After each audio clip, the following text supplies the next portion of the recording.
कहते हैं कि हिंदू कहे राम हमारा, तुर्क कहे रहमाना। हिंदू कहे राम हमारा, तुर्क कहे रहमाना। आपस में दोनों लड़त मरत हैं, मर्म न केहू जाना, मर्म न केहू जाना। नमस्कार, मैं हूँ आरजे गौरवदीप और मैं आपको आज एक ऐसे शख्सियत से मिलवाने जा रहा हूँ जिनसे मैं बहुत ही प्रभावित हुआ हूँ। और अभी मैं मौजूद हूँ बिहार के मधेपुरा ज़िला के चौसा के निकट गनौल गांव में। आलमनगर ये प्रखंड है। और हमारे साथ प्रख्यात विद्वान संत श्री कपिल बाबा हैं। कपिल बाबा से हम जानेंगे इस आश्रम के बारे में। अभी हम जिस आश्रम में मौजूद हैं, मैं चाहूँगा कि एक बार जो है परमहंस जी महाराज बाबा को भी दिखाएं। और ये बाबा का ये आश्रम है और बाबा से जानेंगे इनके जर्नी के बारे में, इनकी जो कब इनका जन्म हुआ और कब जो है ये जीवन यात्रा में ये संत के मार्ग पर ये पहुँचे। बाबा से हम जानेंगे। प्रणाम बाबा। देखिए, इसे तो कहा जाता है माता पिता का संस्कार ही बच्चों पर पड़ता है। तो मेरी माँ भी धर्मपरायणा थी और पिताजी मेरे इस गांव के महंत हुआ करते थे। मैंने हारमोनियम बजा के रामधुनी गाते थे, तो संस्कार सो वहीं से पड़ा है। जी। अब बचपन से रामधुनी हम भी गाते थे। जी। उसके बाद कुछ बड़ा हुआ तो मानस संघ का अध्यक्ष लगभग 11 साल से अधिक मानस संघ चलाते थे। तो वहाँ से भी कुछ पॉइंट मिला, आध्यात्मिक ओर रुझान जो किए। उसके बाद फिर संत सदगुरु के शरण में आए, तब से मैं सत्संग कर रहा हूँ। और यही लगभग 8-10 साल से संन्यास वेश में आया हूँ। सत्संग बहुत दिन से मैं कर रहा हूँ। लगभग सर्टिफिकेट के आधार पर तो 64 वर्ष है, और वैसे तो 67 वर्ष उम्र है मेरा। मतलब कहा जाए कि ये जो आध्यात्म है ये आपको पैतृक रूप से मिला है। हाँ। पीढ़ी दर पीढ़ी आपके परिवार जो है वो सब आध्यात्म से जुड़े हुए हैं। पूरे परिवार जो है ना जी, मना दुद्धा वैष्णव जिसको कहा जाता है, सब ऑल पूरा परिवार, सिर्फ मेरा ही नहीं, अपने परिवार में जितना है कुल में सब अध्यात्मवादी रहे हैं। और वहीं से संस्कार, जैसा कुल होता है, जैसा परिवार होता है, वैसा संस्कार पड़ता है। अभी आपने जो एक प्रश्न के रूप में जो दोहा पढ़े हैं कि हिंदू कहे राम हमारा, मुसलमान रहमाना। आपस में दो लड़े मरत है, मरम न को जाना। तो मरम जानने के लिए उसको सत्संग करना पड़ेगा, क्योंकि सत्संग से विवेक होता है। अब विवेक का अर्थ होता है कि समझदारी कि क्या करें क्या नहीं करें, क्या अच्छा है क्या बुरा है, क्या सही है क्या गलत है, इसका सोच देता है। और जो ये सही सोच होगा, सही विचार होगा, तभी जीवन की जो हमारी दिशा है वो सही होगा, क्योंकि सत्संग ही व्यक्ति को सही दिशा प्रदान करता है। मैं इस आश्रम से इसलिए भी जुड़ पाया हूँ कि क्योंकि मेरा पूरा परिवार जो है वो परमहंस जी महाराज से दीक्षा लिए हुए हैं। मेरी माँ दीक्षा ली हुई है, नाना नानी दादा दादी, मेरे पिताजी नहीं हैं इस दुनिया में, वो भी दीक्षा लिए हुए थे। तो मेरे मित्र दीपक कुमार ने, अमर ने जब इस जगह के बारे में बताया, मैं चाहूँगा एक बार कि डॉक्टर दीपक कुमार एक बार जो है पूरा ये जगह को आप दिखाएं। उधर शिक्षक हैं विकास कुमार और पंचायत सेवक हैं, उधर देख लीजिए अपना गौतम जी हैं। पूरे आश्रम का दृश्य दिखाई पड़ेगा। एक बार आश्रम को ये प्रश्न का उत्तर सुन लीजिए जो इनका प्रश्न है, और बाबा से हम जानेंगे कि जो प्रश्न था उनके बारे में बाबा जो है हम लोग को विस्तृत रूप से बताएं। और बाबा यह भी आप बताएं कि आप बहुत अच्छा मोटरसाइकिल ड्राइव भी करते हैं, मुझे पता चला है। और आप मोटरसाइकिल से जो है बिहार ही नहीं अपितु झारखंड भी जाता, अलग अलग प्रदेशों में भी जो है, और देश के अलग अलग कोनों में आपने प्रवचन किया अपने से ड्राइव करके। हाँ। ये ब्रह्मचर्य का शक्ति है, ये जो है आध्यात्म की ताकत है कि गुरु महाराज आपको इतनी शक्ति दे रहे हैं कि आप अपने ज्ञान को हर जगह बिखेर रहे हैं। तो मैं जानूंगा कि आप उस जर्नी के बारे में, उस अच्छा के बारे में बताएं। तो सबसे जो महत्वपूर्ण मुद्दा है कि मोटरसाइकिल से आप जाते हैं। मैं 170 किलोमीटर नेपाल में जा कर के प्रवचन किया। वाह। वहाँ के लोगों ने कहा बाबा अपने से 67 साल की उम्र में मोटरसाइकिल चलाते हैं। तो आप जो कहे आपके ख्याल से बिल्कुल मिलता हुआ, मैंने भी वही कहा, ये सब जो है ना ब्रह्मचर्य के ही पालन का प्रभाव। 67 वर्ष में भी मोटरसाइकिल चलाता हूँ। दूसरा उद्देश्य क्या है कि सत्संग को थोड़ा सा सस्ता बनाना। यदि 4 चक्का से चलता हूँ, गाड़ी से चलता हूँ, तो जो सत्संग कराते हैं उसको 3000 रुपया एक्स्ट्रा देना पड़ता है लाजहान से भी, क्योंकि गाड़ी से आएगा तो तेल खर्च अपनी होती है, और मैं बाइक से जाता हूँ तो बहुत कम में सत्संग होता है, बहुत कम में। इसीलिए मैं सोचता हूँ कि कम से कम सस्ता में ही संत मत का या सत्संग का प्रचार हो। एक प्रश्न आपसे बाबा यह भी था कि आज जैसे जो है धर्म जो है बहुत महंगा हो गया। जैसे हम कोई पूजा पाठ भी करवाते हैं तो बहुत ज़्यादा खर्च हो जाती है उसमें। आम लोग जो हैं वो नहीं जुड़ पाते हैं, लेकिन आम लोगों की भीड़ मैंने सत्संग में देखी है, जो कहीं नहीं जा पाते हैं, जिनको कहीं समाज भी एक्सेप्ट नहीं करता है, क्योंकि यह सत्संग एक ऐसा जगह है जहाँ जाति धर्म से ओतप्रोत, उनसे दूर लोग जो है जुड़ाव करते हैं। तो आपका क्या संदेश होगा जो हमारे देश में जाति धर्म को लेकर के जो इतनी लड़ाइयाँ होती है, आप उसके बारे में क्या कहना चाहेंगे? वैसे लोगों को क्या संदेश देंगे आप आज इस होली के इस पुनीत अवसर पर? आज होली का भी दिन है, तो होली की भी बहुत बहुत आपको बाबा बधाइयाँ, और आज का अपना संदेश कुछ बताइए। नहीं कहिए शुभकामनाएं। हाँ, शुभकामना। देखिए, आप जो पूछे, आपका क्या प्रश्न हुआ? आज जो धर्म की लड़ाई, जाति की लड़ाई हो रही है, धर्म को लोग समझेगा ना तो लड़ाई समाप्त हो जाएगा। धर्म को लोग, संप्रदाय को धर्म समझ लिया है, मत को धर्म समझ लिया है। ये मत और संप्रदाय अलग अलग हो सकता है, धर्म सबका एक ही है। धर्म करता था नेचर, आपका स्वभाव, आपका जो स्वभाव उसको धर्म कहते हैं। और धर्म में जो है ना, ये फूट और लड़ाई झगड़ा नहीं सिखाता है। लड़ाई झगड़ा फूट कहाँ से आया है? तो एक ईश्वर को नहीं जानने के कारण। आपका जो एक महत्वपूर्ण राम कहे, हिंदू कहे राम हमारा, इसको पहले सुन लीजिए बढ़िया। इसको समझ लेगा ना, जो ईश्वर को समझ लेगा, तो जिसको कि हिंदुस्तान में ब्रह्म या ईश्वर भगवान कहते हैं। सऊदी अरब के जो मक्का शहर में 570 ईस्वी में सल्लल्लाहु अलैहि वसल्लम हज़रत मोहम्मद साहब का जन्म हुआ था। तो वो जब बड़े हुए तब वो गारे हीरा के नाम की पहाड़ी में जाकर के तपस्या किए, तब जो ईश्वर को जाना। तो सऊदी अरब का अथवा मक्का का जो भाषा है वो है उर्दू। तो जिसको भारत में ब्रह्म या ईश्वर कहते हैं, उर्दू में उसको अल्लाह कहते हैं। तो इसका मतलब नहीं कि ईश्वर अलग हो गया भारत का, मुसलमानों का अल्लाह अलग हो गया, नहीं है। उसी प्रकार से इजराइल के यरूशलेम में जो जीसस का जन्म हुआ था, ईसा मसीह का, तो वहाँ का भाषा था अंग्रेजी। तो जिसको हम लोग हिंदू लोग ईश्वर कहते हैं, मुसलमान लोग अल्लाह कहते हैं, ईसाई उसी को गॉड कहते हैं। गॉड अंग्रेजी शब्द है। तो गॉड अलग नहीं है, ये अल्लाह अलग नहीं है, ईश्वर अलग नहीं है। अब तथ्य इसमें क्या है? हिंदू कहते हैं ईश्वर ने ही जगत को, परमात्मा ने जगत को पैदा किया, बनाया है। मुसलमान भी कहते हैं तारीफ उस खुदा की जिसने जहाँ बनाया, माने जहाँ को बनाने वाले को खुदा कहते हैं। और the world creator of the God, world creator God सीधा कहिए, जिसने क्रिएट किया है वर्ल्ड का, उसको गॉड कहते हैं। तब उसको पकड़िएगा कि जिसने वर्ल्ड को क्रिएट किया है, वर्ल्ड को बनाया, वर्ल्ड क्रिएटर गॉड हुआ। और उसी प्रकार से दुनिया को बनाने वाले को खुदा कहते हैं, और जगत को उत्पन्न करने वाले को ईश्वर कहते हैं। तो उत्पन्न करने वाला एक है, तब तो एक ही जमीन है, एक ही आसमान है, एक ही सूरज है, एक ही चांद है। बिल्कुल। तो जो इसको समझ लेगा कि ईश्वर एक है, भाषा अलग अलग है, truth is one, it has been glorified by various saints in various language, जिसका अर्थ हुआ कि सत्य एक है। और उसी सत्य को अनेक संतों ने, विभिन्न संतों ने विभिन्न भाषाओं में समझाने का प्रयत्न किया है।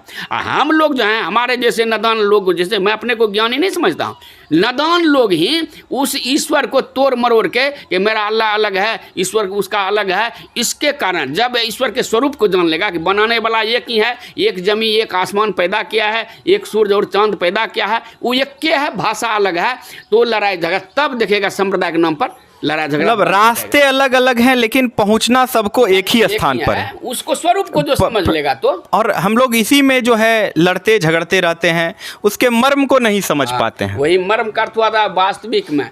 और वास्तविक में कैसे ईश्वर के मर्म को जानेंगे, वास्तविक रियली गॉड क्या है, जी। तो रियल में जानने के लिए आपको सत्संग करना होगा। वही वेद भगवान का एक मैं मंत्र सुनाता हूँ, एक मैं सुनाऊंगा कुरान का भी, एक मैं सुनाऊंगा बाइबिल का भी। तीनों का मैं थोड़ा थोड़ा सुनाता हूँ। बिल्कुल बाबा। ये हम आपका जो है ना हिंदू का जो वेद और पुराण क्या कहता है, ईशा वासमिदंग सर्वं इतिकं जगत्यांग जगत।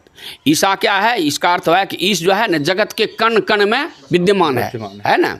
तो कण कण में है तो मंदिर में भी है, तो मस्जिद में भी है। फिर मस्जिद तो मंदिर बनाओ तो नादानी हुई कि नहीं हुई। कुरान कहता है जर्रे जर्रे में खुदा है, उर्दू लफ्ज़ है, जर्रे जर्रे में खुदा है। जब जर्रे जर्रे में जो खुदा है कुरान कह रहा है, फिर मुसलमान क्यों मंदिर तोड़ो और मस्जिद के लिए लड़ रहे हैं? ये मर्म नहीं जानने के कारण। और ये जब भी मर्म जाना जाएगा तो वो जाना जाएगा सत्संग के माध्यम से। इसीलिए वेद भगवान देखिएगा क्या कहते हैं, ओम युंजान है प्रथमम मनस्तत्वाय सविताध्यम अग्निर ज्योतिर्निचाया पृथिव्या अध्यावरत।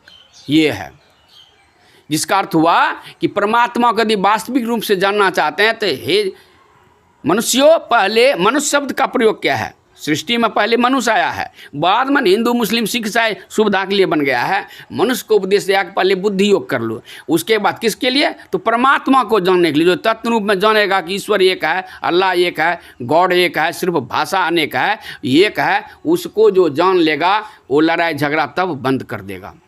उसको जानना है तो उसके जानने की क्या प्रक्रिया है, तो वो बाहर में नहीं है, वेशभूषा में नहीं है कि वेशभूषा में हिंदू गिरवा पहन लेता है तो वो हरा पहन लेता है। ये रंग को भी अपना लिया है, बोले तो ये लाल है तो हरा, दिशा वो पूरा। आजकल रंगों की लड़ाई बहुत ज़्यादा चल रही है। ये यही तो वेशभूषा है ना।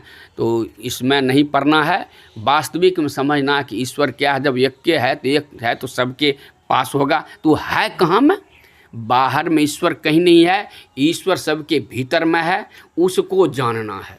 तो वही अब सुनिए पहले बढ़िया से 2-3 मिनट और सुन लीजिए, फिर दृश्य को भी दिखला दीजिएगा।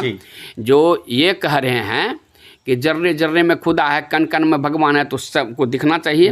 और ये कह रहे हैं कि परमात्मा को जानने के लिए बुद्धि योग सत्संग करो। उसी प्रकार से कुरान में भी है ला इलाहा इल्लल्लाह मुहम्मदुर रसूलुल्लाह। ये उर्दू लफ्ज़ है, उर्दू में कुरान में बोलेंगे तो कुरान की भाषा में बोलेंगे। तो एक बार और सुन लीजिए, वो क्या कहते हैं, ला इलाहा इल्लल्लाह मुहम्मदुर रसूलुल्लाह। इसका अर्थ हुआ हिंदी अर्थ, ला मन होता है नहीं, इला मन पूज, इल्म न सिवा, नहीं है कोई पूज ईश्वर के सिवा या अल्लाह के सिवा। लेकिन वो जो अल्लाह है उसका दीदार कैसे होगा। एक मेरे यूट्यूब जो है महर्षि में ही ज्ञान गंगा, उस पर ईद के दिन मेरा प्रवचन हुआ है आलमनगर में। उसमें है ईद तो हर साल मनाते हैं लेकिन आज तक ईद हुआ नहीं है। ईद का अर्थ होता है ईश्वर का दीदार या अल्लाह का दीदार कहिए, ईश्वर का दर्शन। ई से ईश्वर, द से दर्शन, ई से ईश्वर या द से दीदार। तो अल्लाह का दीदार जब हो जाएगा ईद हो जाएगा, ईद हो जाएगा। ये है। तो अल्लाह के दीदार के लिए क्या करना होगा, तो अगला क्या कहता है, मुहम्मदुर रसूल अल्लाह। अल्लाह का दीदार अपने बातिन में कहता है भीतर में। बेहोश हुए इंसान से ख्याल जुदा है, ये उर्दू लफ्ज़ है। बेहोश हुए इंसान से ख्याल जुदा है। जाहिर में है मोहम्मद, माने प्रकट में सगुन में, जाहिर में है मोहम्मद, बातिन में खुदा है। तो बातिन में जो खुदा है उसको देखने के लिए, उसका दीदार करने के लिए क्या करना होगा, कहते हैं मुहम्मदुर रसूल अल्लाह। रसूल का होता है आईना। हजरत मोहम्मद सल्लल्लाहु अलैहि वसल्लम क्या है, तो अल्लाह का रसूल है, माने आईना है। और संत कबीर साहब भी बीजक में बोले हैं, परम पुरुष की आरसी साधुन ही की दे, लखा जो चाहो अलग को, जो नहीं दिखता है तो साधुन में लखी ले। ये है, इसीलिए कहा जब तक मुर्शिदे कामिल अर्थात जो उसका जो धर्म गुरु है हजरत मोहम्मद साहब उसके पास नहीं जाएगा तब तक नहीं दर्शन होगा। उसी प्रकार से बाइबिल में भी है, in the beginning was the word was with God and word was God, the same was beginning with God, all things were made by him and without him was not anything made that was made, in him was life and the life was the light of man। इसका अर्थ हुआ कि आरंभ में शब्द था, शब्द परमेश्वर के साथ था, शब्द ही परमेश्वर था। जो कुछ बना है शब्द के द्वारा बना है। बगैर शब्द का कुछ भी नहीं बना है, उस शब्द में प्रकाश था, वही प्रकाश लोगों का जीवन था। आप डॉक्टर, अभी डॉक्टर गौतम जी बैठे हुए, क्या नाम है, दीपक जी। देखिए जब किसी का शरीर शांत होता है तो डॉक्टर ऐसे देखता है तो आवाज़ नहीं हो रहा है, फिर देखता है गर्मी नहीं है, तो शब्द और गर्मी यानी ज्योति और शब्द ही यही है सबका प्राण। इसको जो समझ लेगा वही तो कुरान कहता है वल्लाह नूर उपाया, कुदरत के सब बंदे एक नूर तो सब जग बुझे, कौन भले कौन मंदे। इसको समझ लेंगे, सत्संग की बहुत आवश्यकता। जब तक सत्संग नहीं करेंगे, ईद मिलाद नहीं करेंगे, कुरान को मुसलमान नहीं समझ सकते हैं, वेद पुराण को हिंदू नहीं समझेंगे, बाइबल को ईसाई नहीं समझ सकता है। सबके लिए सत्संग महाजरूरी है। जब तक नहीं समझेंगे लड़ाई चलते रहेगी। बाबा, मैं आपके बारे में पता चला, मैं जब यहाँ आया तो आप बहुत अच्छी भजन भी सुनाते हैं। मैं चाहूँगा कि 4 अंतरा कोई एक भजन का जो है हमारे दर्शक लोग जो हैं, जो हमारे अध्यात्म से जुड़े हुए लोग हैं, वो देखेंगे 4 लाइन, उसके बाद जो है हम आश्रम का जो है भ्रमण करेंगे। संत तुलसी साहब जो आगरा के निवासी हैं, वे कहते हैं क्यों भटकता फिर रहा वो अल्लाह या गॉड या परमात्मा के खोज में, क्यों भटकता फिर रहा तू ऐ तलाशे यार में, रास्ता सहरग, सहरग उर्दू शब्द है, उर्दू लफ्ज़ है, ये सुषमना को कहते हैं, अज्ञान चक्र को, दोनों भौमों के मध्य में, उसको उस स्थान को सहरग कहते हैं। तो वही तुलसी साहब कहते हैं कि क्यों भटकता फिर रहा तू ऐ तलाशे यार में, रास्ता सहरग में है दिलबर पे जाने के लिए। वाह, रास्ता सहरग में है। उसी को देखिएगा धीरजलाल गुप्त, पूर्णिया जिला के ज्योतिराम राय के बाबू धीरजलाल गुप्त, जो हमारे गुरु महर्षि में ही परमहंस जी महाराज के शिक्षा गुरु थे बिहार के, वे कहते हैं राह गई है बड़ी झीनी है साधो नयन नगर से। और इकबाल एक कवि हुए हैं, डॉक्टर भी हैं बंगाल के, डॉक्टर इकबाल, वे कहते हैं उस परमात्मा को मैंने कहाँ कहाँ नहीं खोजा, ढूंढता फिरता हूँ मैं इकबाल अपने आप को, मैंने खुद ही खुदा हूँ, ढूंढता फिरता हूँ मैं इकबाल अपने आप को, आप ही हो गया मुसाफिर, आप ही मंजिल हूँ मैं। अब तलक तो गुप्तगुई गप सब जान पहचान हुई गैरों से, मगर आज तलक हमसे हमारी मुलाकात हुई। इसी तरह से हमारे गुरु महाराज भी कहते हैं खोजते फिरते बहुत से इस जगत से जा बजा। आज तक बाहर में किसी को ना खुदा मिला है, ना अल्लाह, ना ईश्वर मिला है। जब भी मिला है किसी को तो अपने अंदर में ध्यान के माध्यम से।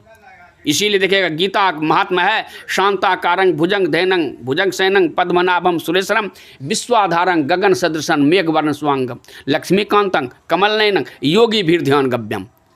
योगियों के द्वारा ध्यान करके तू जाने जाते हो। इसीलिए कहा क्यों भटकता फिर रहा तू तलाश यार में, रास्ता सहरग में है। गुरु महाराज कहते हैं खोजते फिरते बहुत से इस जगत से जा बजा, अंतर के अंतिम तह के रह बिन कोई उसे पाता नहीं, जब तक भीतर में नहीं धस लेगा। इसीलिए किसी को आज तक परमात्मा अल्लाह कहते हैं बाबा कि माँ के बारे में कहा गया है कि माँ जो होती है किसी भी बच्चे के परवरिश में उसका बहुत बड़ा योगदान होता है। कहते हैं कि किसी को घर मिला हिस्से में या कोई दुकान, एक बहुत बड़े शायर हैं उनकी शेर है कि किसी को घर मिला हिस्से में या कोई दुकान आई, मैं घर में सबसे छोटा था मेरे हिस्से में माँ आई, माँ आई मेरे हिस्से में अंधेरा देख तेरा मुंह काला हो गया, माँ ने जो आंखें खोल दी तो घर में उजाला हो गया। एक माँ जो होती है वो 4-4 बेटों को पाल लेती है। कहते हैं कि माँ की दुआ कभी खाली नहीं जाती और एक बाप की बद्दुआ कभी टाली नहीं जाती। एक माँ 4-4 बेटों को बर्तन मांज के भी पाल लेती है और 4-4 बेटों से इकलौती माँ पाली नहीं जाती। तो आज जो माँ बाप को छोड़ रहे हैं, जैसे लोग कुंभ जा रहे हैं नहाने के लिए, अभी मैंने एक खबर पढ़ी कि माँ को लोग बंद कर दिए हैं घर में और कुंभ जा रहे हैं। तो ये तो मुझे लगता है बाबा कि ये धर्म की कथा नहीं है। जब जैसे माँ बाप की सेवा भी जो है, तो आज जो युवा पीढ़ी माँ बाप की सेवा नहीं कर पा रहे हैं, उनके लिए आप क्या संदेश देना चाहेंगे? जो धर्म की बात बहुत करते हैं लेकिन माँ बाप को, बूढ़े दादा दादी को छोड़ देते हैं, तो उन लोगों तक संदेश जो है हम चाहते हैं इस आश्रम से जाए और वो लोग देखें। देखिए बहुत अच्छा जो मेरे मन में भी था, कुछ माता पिता पर भी प्रकाश डालूं, क्योंकि आज के बच्चे दिग्भ्रांत की स्थिति में जी रहे हैं। तो ये हैं रमन महर्षि, उनकी वाणी है mother is the first mentor of child. Mother is the first mentor of child. माँ बच्चे की प्रथम गुरु है, ठीक है ना। तो माँ को जब समझ लेगा कि माँ कौन है, तो जो मैं संदेश आपके माध्यम से, इस चैनल के माध्यम से लोगों तक संदेश यही पहुंचाना चाहता हूं कि लोग समझे कि माँ है क्या।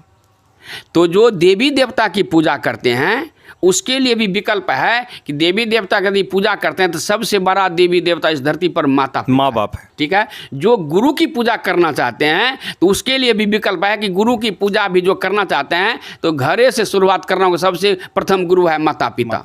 तीर्थ भी जो जाते हैं तीर्थ के लिए भी विकल्प है, सबसे तीर्थ है माता पिता। तीनों को मैं उत्तर दे रहा हूँ। तीर्थ के विषय में पहले पद्म पुराण में आया है, नास्ति, संस्कृत शब्द समझ, ना प्लस अस्ति नहीं है, नास्ति मातु परम तीर्थम पुत्राणाम च पितुस्तथा नारायण समावेता यह च परत्र च, जिसका हिंदी अर्थ है कि पुत्र के लिए, संतान के लिए माता पिता से बड़ा कोई तीर्थ नहीं है। अगर इस लोक में भी सुख चाहना चाहते हैं, मरने के बाद परलोक में भी, तो ई है च परत्र च, माता पिता की सेवा कर लीजिए। उसके बाद गरुड़ पुराण में गरुड़ जी ने भगवान विष्णु से प्रश्न पूछा था कि प्रभु संसार के लोग बहुत से देवी देवता की पूजा करते हैं, तो प्रभु गरुड़ जी का प्रश्न है, गरुड़ पुराण को पढ़िएगा। तो कहा प्रभु मैं जानना चाहता हूँ संसार में सबसे बड़ा देवी देवता कौन है। तो भगवान विष्णु बोले पितृ मातृ समम लोके नो सत्य अनदैवतम परम तस्माद सर्व प्रत्नयन पूजिए पितरो सदा। पितृ का अर्थ होता है पिता, मातृ का अर्थ होता है माता, समम मन बराबर, लोक मन संसार। तो इस संसार में माता पिता के समान कोई देवी देवता नहीं है, ये भगवान विष्णु का मत है। जी मैं चाहूँगा बाबा कि एक बार जो है आप आश्रम का दर्शन अपने से करा दें। लीजिए माता पिता पर। जी आप लोग युवक हैं, युवा जो है ना इस देश का रीढ़ है, स्पाइनल कॉर्ड है। तो रीढ़ मजबूत होता है तो शरीर काम करता है, और युवा हमारे सशक्त रहेंगे, मजबूत रहेंगे। तो युवाओं के लिए जो आज दिग्भ्रांत हो रहे हैं, तीर्थों में जा रहे हैं, धामों में जा रहे हैं, मंदिरों में जा रहे हैं, मक्का मस्जिद कहाँ नहीं जा रहे हैं, माता पिता को इग्नोर कर रहे हैं। माता पिता को समझना है कि यदि वेद पुराण आप नहीं पढ़ते हैं तो एक पुराण तो पढ़ते हैं, एक वो है फिल्मी पुराण। फिल्म तो सब युवा देखते हैं, देखिएगा फिल्मीकार क्या कहते हैं माता पिता के विषय में। एक फिल्मीकार का गीत है, सबसे बड़ी पूजा है माता पिता की सेवा, किस्मत वालों को ही मिलता है ये मौका। जो माता पिता की सेवा कर दिया, देखिएगा जो चाहिएगा वो मिलेगा। गीतकार कह रहे हैं दुख जाएगा, माता पिता की जो सेवा कर लिया, अगली पंक्ति है दुख जाएगा सुख आएगा, तेरा किया आगे आएगा, दुख सुख है क्या फल कर्मों का, जैसी करनी वैसी भरनी। इसीलिए जो माता पिता नहीं होता तो शरीर होता नहीं होता ना। जब मेरा शरीर है, मैं हूँ, वजूद मेरा है भी, तो इसका मतलब माता पिता ने मेरे लिए कितना कष्ट किया है, कितना दुख सहा है, कितना मुसीबत झेला है। कब समझ में आता है? जब खुद का संतान हो जाता है। पहले नहीं भी समझ में आएगा, जब अपनी संतान होती है तब जो अपने संतान को कितना लाड़ प्यार करते हैं, कितना परिश्रम से पालते हैं, तब देखिएगा, तब लगता है ओहो मेरे लिए मेरे माता पिता इतना ही कष्ट सहा होगा। अब जब संतान हो जाए खुद की, तब भी तो माता पिता को समझिए। तो माता पिता को इग्नोर नहीं कीजिए। धरती पर का सृष्टि का सबसे सिरमौर, सबसे बड़ा देवी देवता माता पिता, सबसे बड़ा गुरु, पहला गुरु माता पिता है। The child a fragment of the mother, therefore the should be good mothers, give good training to the boy and girls, but the several mothers give wrong training। जिसका हिंदी अर्थ है कि बच्चा माता का अंश है, माँ का अंश है, इसलिए माता पिता को चाहिए कि अपने बच्चे को सही गिव गुड ट्रेनिंग दे। लेकिन but the several mothers did not go to several mothers wrong training, give wrong training। यह है give wrong training है कि कुछ माता ऐसे हैं, अधिकांश माता अपने बच्चे को गलत शिक्षा दे रहे हैं। माँ मदरसा की तरह हो जाए, अपने बच्चे को सही शिक्षा दे तो उसका बच्चा सही रास्ता पड़ेगा। इसीलिए अपने बच्चे को सत्संग में लाइए। सत्संग गिव्स योर थॉट्स ऑफ ये direction. You can be change your life only by changing your thoughts. जब तक विचार नहीं बदलेगा जीवन नहीं बदल सकता है। आइए थोड़ा सा आइए, तब तक मैं आपको ये आश्रम का दर्शन कराता हूँ। हमारे साथ अभिषेक जी हैं। अभिषेक जी दिखाइए ये आश्रम। इधर जो है प्रवचन होती है और इस ओर जो है बाबा की बैठने की है, बाबा का जो स्थान है, कुटिया है।